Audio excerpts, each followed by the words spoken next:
With the week over, it's time again for my second week of power rankings for the Overwatch League 2019 season. If you would like to just see the rankings on their own, I'll leave a link in the description and comments down below. But for those still here, I will now get into my breakdown for why I ranked each team where I did. Once again, I'm going to group the bottom 3 teams together, as we have the Washington Justice falling 1 spot to 20th, the Boston Uprising falling 7 spots to 19, and the Shanghai Dragons remain at 18. Unless you haven't watched a single game this season, it should be obvious why Washington sits at the foot of the rankings. Simply put, they lack any real star quality, nor have they shown much variety from a poorly executed 3-3 composition. They did pick up 2 maps against the Spitfire, but aside from a few bright spots from Janice and Corey, most of this game was London losing very long fights through their own mistakes, with the Justice doing little and not at all being proactive, aside from fighting for long enough to get another ultimate to use. In regard to the Boston Uprising, the main reason they have fallen so far in my rankings is not because of a loss to Shanghai, but the news, as I'm aware of it, that Fusions cannot play for the rest of the stage due to a clause in his recent 2-way contract that only allows him 2 Overwatch League games per stage. He was the main reason Boston's 3-3 was up to such a high standard, and as shown in their loss to the Dragons, his absence really removes the identity and core strength of this team. This is also why the Dragons remain at 18, despite an impressive performance, in which I can see this team forming a solid core of cohesion behind Gamsu, and Ding continues to shine, but until they can find a win against a full strength side, I'm not going to overreact to their first Overwatch League victory. Following the bottom 3, we have the Houston Outlaws, who remain at 17, the Florida Mayhem, who move up from the bottom last week to 16, the LA Valiant, who drop 4 spots to 15, the same number as Dallas Fuel, who I have at 14. Starting with Houston, I would expect that some may not understand them being this low after defeating the Spark earlier in the week. But I would argue that given London exploited similar tactics in their victory over Hangzhou, their victory may be more down to Hangzhou weakness than an Outlaw's strength. More worryingly to me is the 5 consecutive map losses that Houston have had since their victory, in which their ultimate management has been poor, and their tank line was separated from their support line, which teams have targeted. Despite their win, it felt like they returned back to square one after being demolished by the Excelsior, and will need a result soon to prevent morale from collapsing. I might have the Mayhem higher than some people would imagine, but what they have shown me, unlike a lot of teams, is improvement from last week. Their 3-3 composition was executed far better in their win over a weakened Fusion side, and despite their narrow loss to the Hunters, I was impressed with the adaptability of the squad, notably to Vic on Mei and Zephyr on Zarya, so I can see further improvement moving forward. The Valiant may have lost all 3 of their games so far, but we mustn't forget they have only been lost by 1 map on each occasion. This squad, especially with Custer now starting, has shown that it is talented. They just need someone like Space to make key plays in clutch moments for victories in the future. Lastly, the Dallas Fuel are at 14 because of their inability to control their Jekyll and Hyde persona.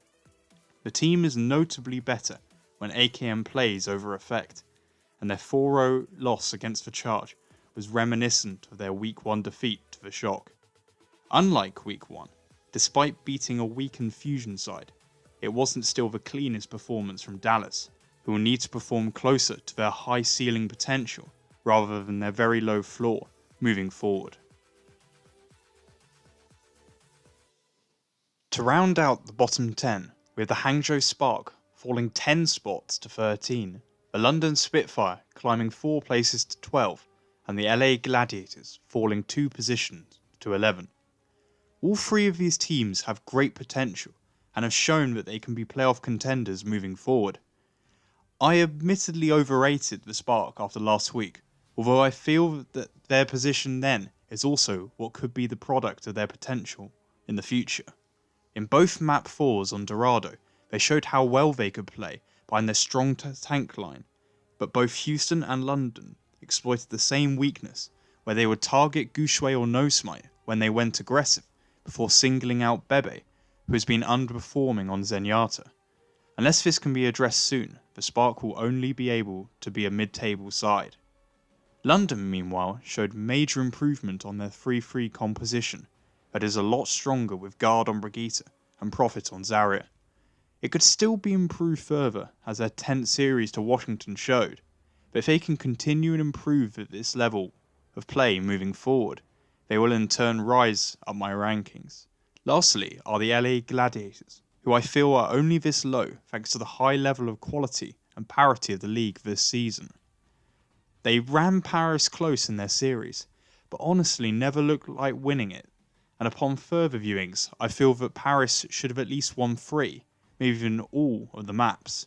Surefour is playing very inconsistently on Zarya, and both Hydration and Raw are getting killed first in teamfights often, but given how strong their supports are, they will hope that this is just a small blip in what will become a successful season.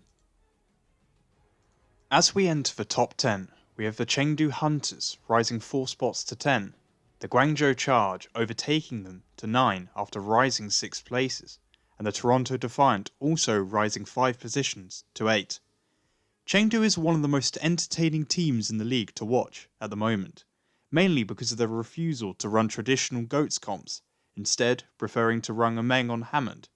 Because of this, it is clear that teams struggle to prepare for the Hunters, given how much of their time is spent practicing 3-3 compositions.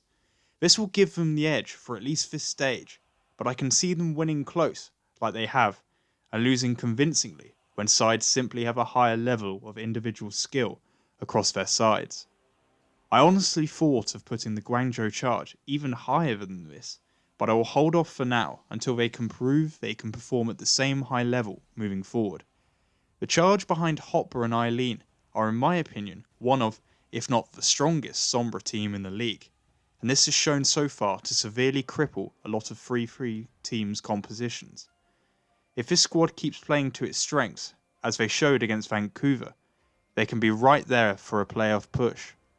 Lastly, the Defiant keep defying my expectations of them, as I haven't yet picked them to win a single game. Yet it is clear that behind Ivy and Envy, they have a very solid and refined team on 3-3, and they put up a very good fight against Atlanta in their only loss. With this roster still to add Neko, this team could prove to be even better than they've already shown so far. As a quick note on Philadelphia, who I dropped 6 spots to 7, the team's performance this week would ordinarily make me drop them further, to about where the Sparks sit. However, I'm not going to react too hastily, given the obvious and main reason for the sharp drop in their performance was the fact that Boombox was ill and unable to play. The Fusion was forced to start Elk out of position, and he put up a valiant effort, although he could not have the same impact that Boombox had been having in conjunction with Carpe up to now. Next week will really tell us if the Fusion are as good as week 1 showed, but that's only if Boombox can get healthy, especially as Elk, under the 2-way contract rules, can no longer play any more games. Seoul Dynasty move up twice to 6, the same improvement for San Francisco Shock at 5, and the Atlanta Reign remain at 4. These 3 teams sit just outside the top bubble, but have impressed me so far. Seoul in their 4-0 win over the Hunters showed their adaptability when faced with an irregular playstyle, and ultimately, if they allow Michelle to play flexibly, they will continue to find success moving forward. Honestly, I could have put the Shock in my top 3 behind Vancouver after their amazing series, and I wouldn't really disagree with anyone who did, but I do have my slight concerns and hesitations at the moment. They have now lost 2 games in which, despite playing 3-3 incredibly well, they ended up using ultimates at times in a poor manner, which fits their cocky persona. One example would be Sinatra's grab near the end of King's Row, in a teamfight they had already won. If they can somehow manage to keep their character in check moving forward, there is no doubt in my mind that they will be amongst the best teams come the playoffs. As for the Atlanta Reign, they once again impressed in their series against a Toronto side whose stock keeps on increasing. They look a little inexperienced at times, but I want to see their games moving forward before I move them up or down from next week. At last, we reach my top 3, where I have the Paris Eternal moving up 3 spots to 3rd, the Vancouver Titans, who remain at 2, and the New York Excelsior, who move up 4 spaces to take the top spot. These teams have shown that they are the strongest and most adaptable in this meta, each for different reasons. Paris and their aggressive playstyle has impressed me a lot at this early stage, with Cruz, Soon and Finzi standing out the most. My only reservation for this squad is a little lack of concentration at times, as shown in their victory over the Gladiators. With so much time left on the clock, they ended up drawing on Anubis and just winning on Dorado, not to mention them losing from 99% on Control. If they can improve on this, series like these could have been won 4-0 easily and position them in a great spot moving forward. The Titans and Excelsior are the 2 top teams, and it's mainly down to the fact that New York have already 4 wins that they just edge out the top spot.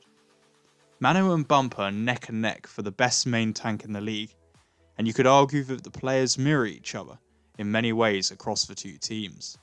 The clutch factor in the face of defeat is one of the defining features of the Titans, who have perhaps the slightly harder schedule than New York and look just as good as the runaway of old. But New York, in their game against Houston, returned to the dominant side that all teams feared last season, and if these teams were to face each other in the playoffs, it would be one hell of a show. With that, I've finally reached the conclusion of my power rankings breakdown for week 2, and I'd like to thank you for watching. If you have any different opinions, I'd love to hear them in the comments below. Otherwise, please like and subscribe for more daily Overwatch League content moving forward.